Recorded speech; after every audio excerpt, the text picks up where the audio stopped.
Hello guys, আসসালামু আলাইকুম। কেমন আছো সবাই?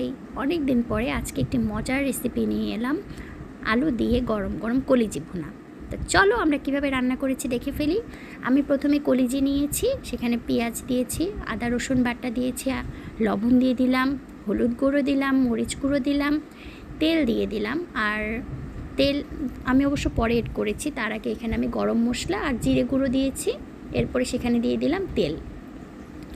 এরপরে আমি এটি নেড়ে চেড়ে 5 মিনিটের মতো নাড়াচাড়া করে এরপর আমি সেটি ঢাকনা দিয়ে 5 মিনিট ঢেকে রাখবো।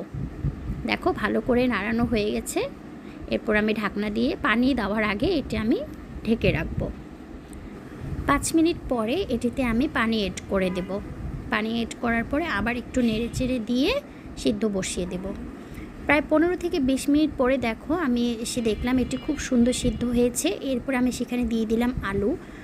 আলুটা তোমরা এড নাও করতে পারো, আসলে আমাদের পিচ্চি পুচ্চি আলু খেতে খুব পছন্দ করে, তাই আমি আলুটা এড করেছি। আলুটা দেওয়ার পরে দেখো আমি হালকা একটু পানি দিয়ে সিদ্ধ করে নিয়ে একটু কষাতে শুরু করেছি। কষানোর পরে যখন আমার সুন্দর কালার একটা আসবে, এরপরে আমি সেখানে দিয়ে দিলাম ভাজা মশলা। এই ভাজা মশলাটা দিলে একটা খুব সুন্দর স্মেল আসে আর তরকারির কালারটাও খুব সুন্দর হয়ে যায়। দেখো কি সুন্দর কালার হয়েছে।